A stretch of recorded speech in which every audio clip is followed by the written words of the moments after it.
রাতে কিছু তো জ্বলছিল না, রাতে লাইট জ্বলছিল। শাড়ি পরেছে, বিপদে পড়ে গেলাম।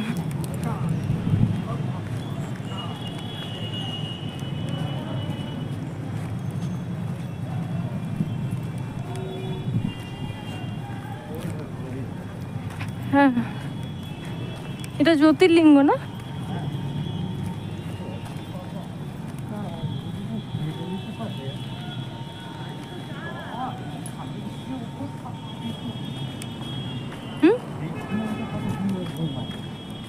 ফ্রিতে পাওয়া যায়, সোমনাথেও রুম ছিল ফ্রিতে পাওয়া। তাই নাকি? নিয়ে নিলিও তো, শুধু শুধু অত টাকা দিয়ে।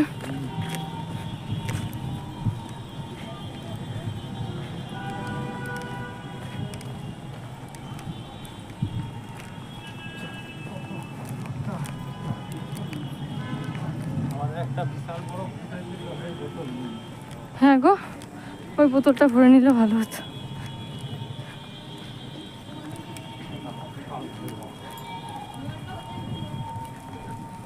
কাল ভৈরব, মহারিষি, ও এগুলো প্রত্যেকটা ইয়ের ছবি দেওয়া আছে আর নাম দেওয়া আছে। ও শাড়ি না পরলেই ভালো হতো।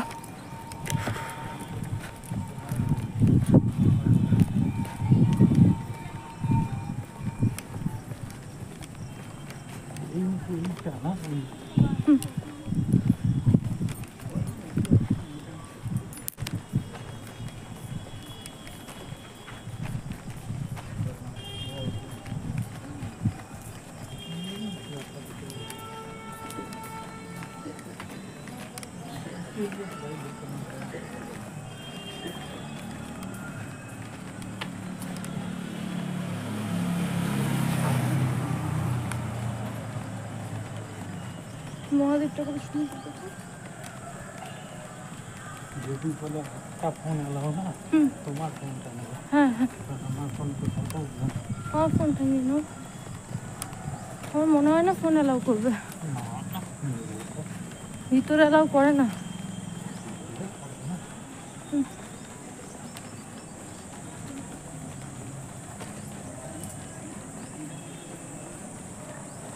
এখানে মনে হয় জমা নেবে।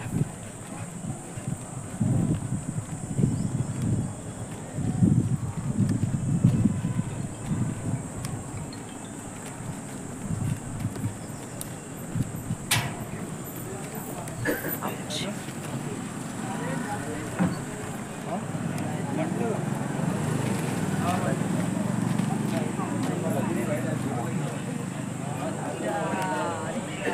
এইগুলোতে ভালো,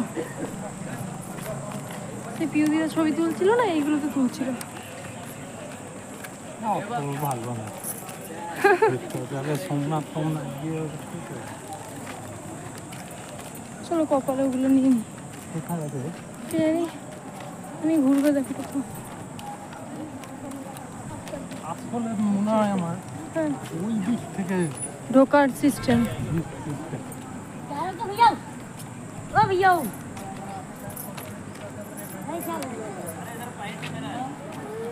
প্রচন্ড রোদ।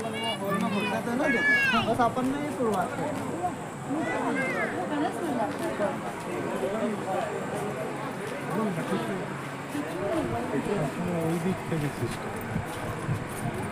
চলো ঠিক আছে, ঠিক আছে ঢুকে যাবো। কি করবো, ব্যাগগুলো রেখে আসবো নাকি? কোথায় রাখবো?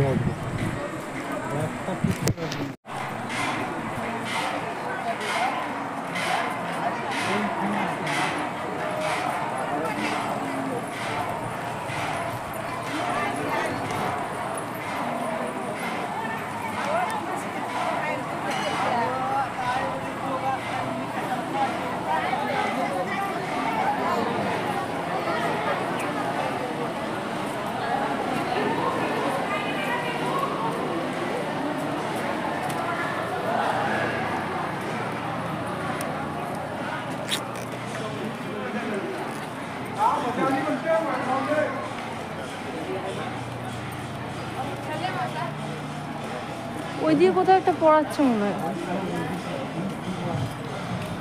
হুম,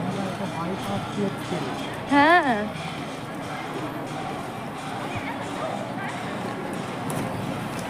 এই বাজনাটা পাচ্ছে না, এটা ঠাকুরের আরতি হচ্ছে, পুজো হচ্ছে, সেই বাজনা।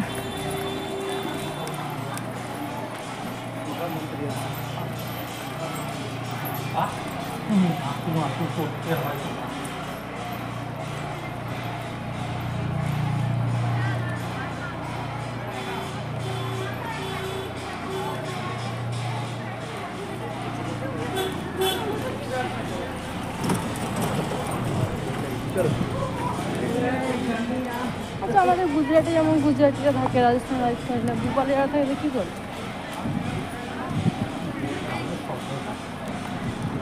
সব রকম পাঁচ মিশালি।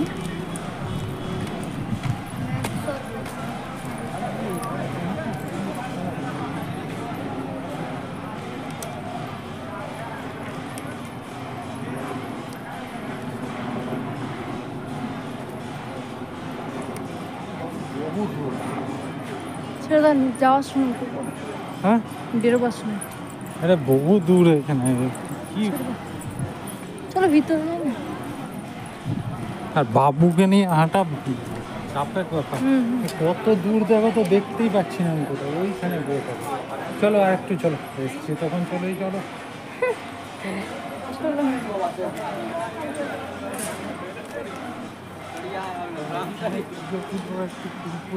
হ্যাঁ, সে তো নিতেই হবে।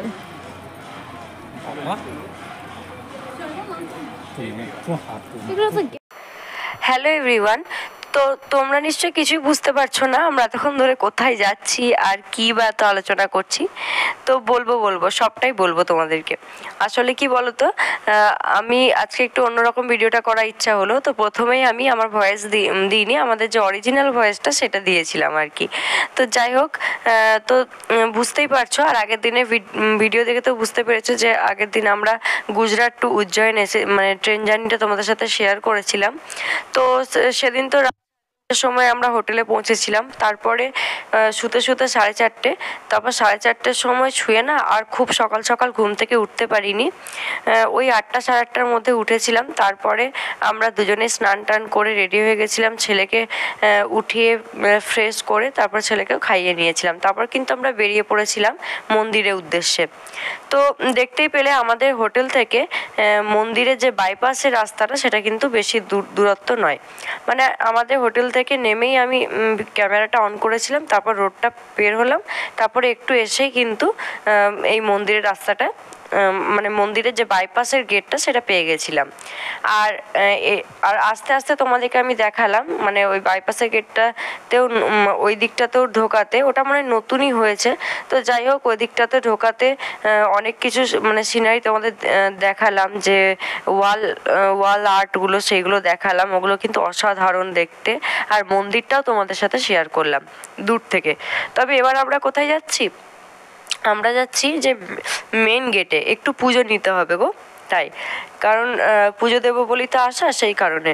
তো মেন গেটটা এখান থেকে যে এত দূরে মানে কি বলবো, আমি তোমাদেরকেও বলবো তোমরা অবশ্যই চেষ্টা করো গ্রীষ্মকালের বদলে অন্য কোনো সময় আসার। তো বুঝতেই পারছো কীভাবে এই সাদা সাদা যেগুলো আছে ছাউনিগুলো, এগুলো একটু গ্যাপে আছে, বুঝতে পারলে তো? তো ছায়াটা একটু কমই আছে একটু। আর সবচেয়ে বড় কথা, আমি ভুল করেছিলাম, আমি একটা ভারী শাড়ি পরে নিয়েছিলাম, ওটা সব থেকে ভুল। তো যাই হোক আমি মানে মনে মনে ভাবছিলাম যে আমি কোনো এরকম মন্দিরে গেলে আর শাড়ি পরবো না। তো যেটা বলছিলাম, এখান থেকে মেন গেটটা কিন্তু বেশ অনেকটাই দূরে। তো এই রোদের মধ্যে যাওয়াটা একটু কষ্ট হচ্ছিল। তো সেটাই তোমাদেরকে বলছিলাম। আর হ্যাঁ, পুজো নিতে যাব, আর ওই জায়গাটাতেই না সব কিছু মানে কেনাকাটার জিনিসপত্র দোকানপত্র ওই দিকটাতেই আছে, হোটেল ফোটেল সব মানে খাওয়ার হোটেল বলো সবই ওই দিকটাতেই আছে, ওই মেন যে গেটের ওই সাইডটাতে। আর আমরা ওই কপালে যে ইয়েটা পড়েছিলাম না, মহাকাল লেখা যেটা পড়েছিলাম, তো সেই তিলকগুলো ওই গেটের বাইরেই দিচ্ছিল আর কি। তো সেই কারণে আমরা যাচ্ছিলাম ওই দিকটাতে। তবে হ্যাঁ, রাস্তার মাঝে মাঝে তোমাদেরকে ওই সেই জল নিয়ে মানে বসে থাকে আর কি, ঠান্ডা জল, জালার জল বলো ফ্রিজের জল নিয়ে মানে কিছু লোক বসে থাকে। তো তোমরা মাঝে মাঝে সেখান থেকে জল খেয়ে নিতে পারো তোমাদের কষ্ট হলে। তো দেখো এই গাড়িগুলোও চলছিল, কিন্তু মানে সেই মুহূর্তে আমি প্রথমবার গেছিলাম, তো গাড়িগুলো মানে চলছিল, হয়তো মাথাতেও আসেনি, আর এই দিকটাতে আসছিল, বুঝতে পারলে তো? ওই দিকটাতে যাচ্ছিল না, প্যাসেঞ্জার নিয়ে আসছিল, সেই কারণে আমাদের মানে ওঠাও হয়নি। নাহলে এইগুলোতে করেও মানে মেন গেট অবধি পৌঁছে দেবে। তো মানে আমাকে তো খুব সহজেই নিয়ে নিত, যেহেতু আমি ছেলে নিয়ে থাকতাম সেহেতু। যাই হোক সবাইকে আমাদেরকে নিত, কিন্তু ব্যাপারটা হচ্ছে মানে এই টোটো না কি বলে এগুলো, প্যাসেঞ্জার যারা নিয়ে যায় আর কি, তো এই গাড়িগুলো ওই ইয়েতে যাচ্ছিল মানে গেটের দিক থেকে মন্দিরের দিকে নিয়ে আসছিল, ওদিক থেকে এদিকে আসছিল না, নাহলে আমরা চেপে যেতাম। তো দেখো বলতে বলতে এটা এলাম, এটা হচ্ছে একটা গেট, মেন গেট। তো এটা দিয়েই পেরোবো, তারপরে কিন্তু ভেবো না শেষ হয়েছে, এটা দিয়ে পেরিয়ে এই যে ওপরে একটা ব্রিজ দেখতে পাচ্ছ, এই ব্রিজের ওদিকে যেতে হবে না, এই গেটটা দিয়ে পেরিয়ে সোজা ডান দিকে ঘুরে যেতে হবে। আমরা তো ভাবছি এখানেই শেষ, এটাই মেন গেট। ও বাবা, ওখান থেকে আবার ঘুরে গেলাম এই ডান দিকে, তারপর এই রাস্তাটা বরাবর অনেকটা হাঁটতে হয়, আর মাঝে মাঝে এরকম জল নিয়ে বসে আছে। তো দেখো বলতে বলতে আমরা চলে এসেছি এই এতে, এই মেন গেটটাতে চলে এসেছি। তো মানে আমি ক্যামেরাটা মাঝখানে কেটে দিয়েছিলাম, অতটা হাঁটতে খুব কষ্ট হয়ে যাচ্ছিলো, তাই সেলফি স্টিক নিয়ে খুব মুশকিল হচ্ছিল। তো যাই হোক এখানে চলে এসেছি, দেখো মেন গেটে এখানে একটা এই মানে পুজো ডালা নিয়ে বসেছিল, তাদের কাছ থেকে ফুল টুল কিনে নিলাম। আর এখানকার এই ছেলেটা মানে আমার ক্যামেরা করা দেখে বলছিল ইউটিউবে চ্যানেল আছে, কি নাম, এরকম কত সাবস্ক্রাইবার, এসব বলছিল আর কি। তো আমি ওকে বললাম এরকম কত সাবস্ক্রাইবার না সাবস্ক্রাইবার, তারপরে ওকে বললাম কি নাম, এসবই আর কি, এমনি কথা হচ্ছিল, মজা করছিলাম একটু এরকম টাইপের। তো যাই হোক ছেলেটাও খুব ছোট, আমি বলছিলাম তুমি কি খুব দেখো ইউটিউব? তো বলছিল হ্যাঁ দেখি। তো তারপর দেখো ওগুলো নিয়ে আবার ফেরত চলে এসেছি, আবার কিন্তু যাব পরে পুজো দেওয়ার পরে আবার এই জায়গাটাতে আবার ফেরত আসবো, কেননা কিছু জিনিসপত্র কেনাকাটা থাকবে। তারপরে তোমার ওই এখানটাতে ওই কি বলে হোটেল আছে, খাবার হোটেল আছে, খেয়ে দিয়ে তারপরে তো আমরা ট্রেন ধরবো। তো যাই হোক দেখো এই রাস্তা দিয়ে আমরা ঢুকছি, এটা হচ্ছে গেট গেটটা, মানে মেন গেটটা পেরিয়ে এসেছি। তারপর হচ্ছে এখানে একটা সুন্দর এরকম গেট আছে, মেন গেটের পরে এটা সেকেন্ড গেট। তো এটা দিয়ে ঢুকছি, সবাই দেখতে পাচ্ছ মহাকাল লেখা, কি সুন্দর জামা পরছে। আর মেয়েরাও কিন্তু টপগুলো পরে পরে আসছিল, দেখবে অনলাইনেও পাওয়া যায়, আমি দেখেছি। যাই হোক, তো ওগুলো পরে পরে আসছে। তো দেখো বলতে বলতে আমরা মন্দিরের ভিতরে চলে এসেছি। এ আসার আগেও অনেক মানে ইয়ে হয়েছিল যে কোন গেটে ঢুকতে হবে না ঢুকতে হবে, তো মানে বুঝতেই পারছিলাম না। তারপরে জুতো রাখার একটা সমস্যা আছে, ব্যাগপত্র কোথায় রাখতে হবে কিনা সেইগুলো একটা ইয়ে আছে। তো যাই হোক, আমরা ব্যাগপত্র নিয়েই ঢুকেছিলাম, দেখলাম অতটা রেস্ট্রিকশন করেনি, মানে অতটা কিছু বলেনি। তারপরে যেখানে যেখানে গার্ড করেছিল না, আমি ফোন টোন সেলফি স্টিকগুলো ঢুকিয়ে রেখে দিচ্ছিলাম। আর কি বলতো, মানে এই একটা মানে ভদ্রলোক বললেন আমাদেরকে যে একটা যে দুটো গেট আছে, তার মধ্যে একটা গেটে যদি টাকা দিয়ে দেওয়া হয় ওই সিকিউরিটি গার্ডকে, পকেটের মধ্যে দিয়ে দেওয়া হয় কিছু টাকা, তো সামান্য পরিমাণে আর কি, তাহলে আপনাদেরকে একটা ভালো লাইন দিয়ে ঢোকাবে। তো যাই হোক, সেই দিক দিয়ে ঢুকেছিলাম। কেন বলছি দেখতেই পাবে, যারা আমরা এমনি ঢুকেছিলাম টাকা দিয়ে, তাদের তাই সব মানে লম্বা চলে যাচ্ছি এই সোজা। আর যারা টাকা দিয়ে ঢোকেনি তাদের বুঝতে পারছো ওই যে মানে সাপের মতো এঁকিয়ে বেঁকিয়ে তাদের একটা রাস্তা আছে, সেইটা দিয়ে তারা যাচ্ছে। তোমাদেরকে দেখাচ্ছি দাঁড়াও, মানে খুব কষ্টকর। আর ওই গরমে এতে মানে কি বলতো, যতই ফ্যান চলছে যত এ করছে, কিন্তু অত মানুষজনের একসাথে নিঃশ্বাস তো একটা ঘরের মধ্যে, তো আরও মানে কি একটা ইয়ে হয়ে যাচ্ছিল, দমবন্ধকর পরিবেশ হয়ে যাচ্ছিল। তো যাই হোক, আমরা তো সোজা চলে যাচ্ছি আর তোমাদেরকে দেখাচ্ছি বাকিদের অবস্থা। এই দেখো এরকমভাবে ঘুরে ঘুরে ওদেরকে যেতে হচ্ছে, এরকমভাবে সাপের মতো এঁকে বেঁকে যেতে হচ্ছে, কি অবস্থা ভাবো। যাই হোক, আমাদের প্রথমে কষ্ট মনে হচ্ছিল যাওয়াটা, কিন্তু তারপর মনে হলো মহাদেবের কাছে এসেছি, একটু কষ্ট না করলে কি আর আসা যায়। তো সেই কারণে এইটুকু কষ্ট করা যেতেই পারে। তো যাই হোক, এরকমভাবে আরও অনেকটা পথ আমাদের হেঁটে যেতে হয়েছে। এই যে এদিক দিয়ে গিয়ে ওপরে উঠে, তারপরে আবার অনেকটা গিয়ে নিচে নেমে, তারপরে মন্দিরের দর্শন পাওয়া গেছে। তো যাই হোক, তো তোমরা দেখতে থাকো, আশা করছি তোমাদের ভিডিওটা ভালো লাগবে।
इसमें पीछे दिख जाएंगे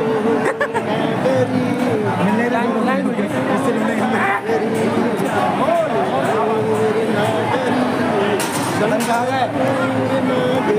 टकला चाह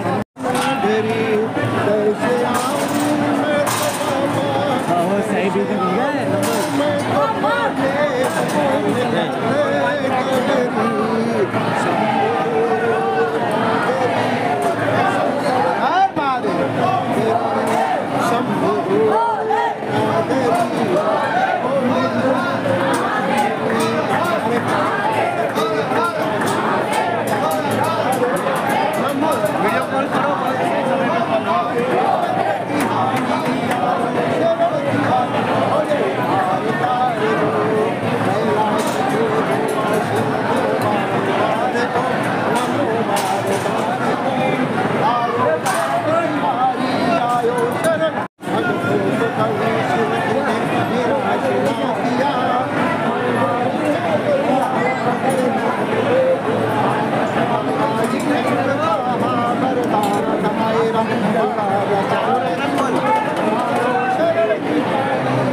দেখতেই পেলে আমরা কিন্তু মহাকাল মহাদেবের দর্শন পেয়ে গেছি।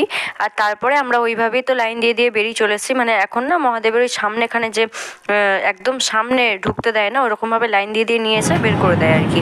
তো ওই যে সামনেটা দেখতে পাচ্ছ, কেউ কাউকে আসতে দিচ্ছে না, ওই জায়গাটা আমরা দাঁড়িয়েছিলাম যেখানটায় প্রচুর লোক ভিড় আছে সেইটুকু। আমি এখানটায় মানে ওই জায়গা থেকে উঠে এসে আবার ওপরে একটা জায়গা আছে, সেই জায়গা থেকে দাঁড়িয়ে তোমাদেরকে দেখাচ্ছিলাম এইখানটাতে, এই নিচটাতে মহাদেবের স্থান আর কি, মহাদেব আছেন। তো যাই হোক, আমি ওখান থেকে তোমাদেরকে একটু দেখালাম। আর আমি নিজেও জানি না এই জায়গাটা কেন আমি এরকম সেলফির মতো করে নিয়েছি, মানে এরকম লম্বাভাবে ভিডিওটা নিয়েছি। তখন আসলে গরমের মধ্যে মনে হয় মাথা ঠিক কাজ করছিল না। যাই হোক, সেখান থেকে আমরা বেরিয়ে চলে এসেছি মন্দির থেকে। বেরিয়ে এই জায়গাটুকু তোমাদেরকে দেখাচ্ছিলাম। এই যে ওইটা হচ্ছে আসল মন্দির, হ্যাঁ ওইটাই মনে হয়। তো ওখানেই হয়তো আমরা বেরিয়ে এসেছিলাম ওখান দিয়ে। তারপর দেখো রাস্তাতে এই যে এইগুলো, যেখানটা দিয়ে আমরা বাইরের গেটে যাচ্ছিলাম সেইখানেই দুধারে এইগুলো আছে আর কি, এই মূর্তিগুলো। তো আমরা আবার বাইরের গেটে চলে যাচ্ছি, কিছু জিনিস কেনাকাটার আছে। আর তারপরে এই যে হোটেলটায় আমরা খেতে চলে এসেছি। দেখো দুপুরে আমরা নিয়ে নিয়েছিলাম একটা পাঞ্জাবি থালি নিয়েছিলাম, দুটো মনে হয়, না গুজরাটি থালি, আমার ঠিক মনে পড়ছে না। যাই হোক, থালি নিয়েছিলাম। তো দেখো, তার সাথে ছেলেকেও মানে ট্রেনে খাইয়ে দেবো আর কি, তখনও খাওয়াইনি। তো তারপর দেখো বলতে বলতে আমরা ট্রেনে চেপে পড়েছি। এটা হলো উজ্জয়ন থেকে ভূপাল যাওয়ার ট্রেন। তো এইখানে আমার ছেলে একটা বন্ধু পেয়ে গেছিলো, মানে একটা দাদা, ওনারা আর কি ওই উজ্জয়ন বাপের বাড়ি আর ভূপাল যাচ্ছিলো শ্বশুর বাড়ি, তো বাড়ি যাচ্ছিলো। তো এখানে তো আমার ছেলে, ওকে তো কার্টুন দেখতে দেবে না কিছুতেই, বারবার ঘিরে ঘিরে বসছিল ওকে সরিয়ে। তো যাই হোক, আমরা যাচ্ছি এখন আমার দি আর দাদা ভাই, মানে আমার জা ভাসুরের বাড়িতে। তো সেটাই আর কি। তো এটা 2-2.5 ঘন্টার পথ, উজ্জয়ন থেকে ভূপাল 2-2.5 ঘন্টার পথ। তো দেখো আমরা এখানে এসিতেই বুক করা ছিল, তো সেখানে চেপে পড়েছি। আর চোখ মুখে যাচ্ছে তাই অবস্থা ভয়ঙ্কর। তারপরে দেখো এর পরের ভিডিওতে তোমরা দেখতে পাবে দিদিদের বাড়িতে যাওয়া থেকে আবার তোমাদের সেই দিনগুলো তোমাদের সাথে এক পরপর শেয়ার করব। আর বুঝতেই পারছো আমার গলা শুনে আমার প্রচণ্ড ঠান্ডা লেগেছে। হ্যাঁ, মানে ভূপাল থেকে ফিরে আসার পরে আমার জ্বর, আমার ছেলের ডায়রিয়া, আমার হাজব্যান্ডের খুব শরীর খারাপ, এইসবগুলোর সম্মুখীন হতে হয়েছিল আমাদের। তার সেই কারণে এত ভিডিওগুলো আমি মানে মনে থাকা সত্ত্বেও আমি তোমাদের সাথে শেয়ার করে উঠতে পারিনি। আশা করছি তোমরা আমাকে সাপোর্ট করবে, আমার ছোট্ট চ্যানেলটাকে সাপোর্ট করবে, অনেক বড় করে তুলবে। তো তোমরা দেখবে ভিডিওটা, তোমাদের ভালো লাগবে। আর হ্যাঁ, প্রথম দিকে আমার প্রচণ্ড মানে হাত সেক করেছে, সেলফি স্টিক নিয়ে শাড়ি পরে আমি সামলাতে পারছিলাম না। সেই কারণে তোমরা একটু কষ্ট করে ম্যানেজ করে দেখে নিও। এর পরের বার থেকে আমি চেষ্টা করবো যাতে আমার হাতটা আর অতটা সেক না করে। তো মতো এটুকুই, পরবর্তী ভিডিওতে দেখা হচ্ছে। আমার চ্যানেলটা নতুন হলে অবশ্যই সাবস্ক্রাইব করে দিও।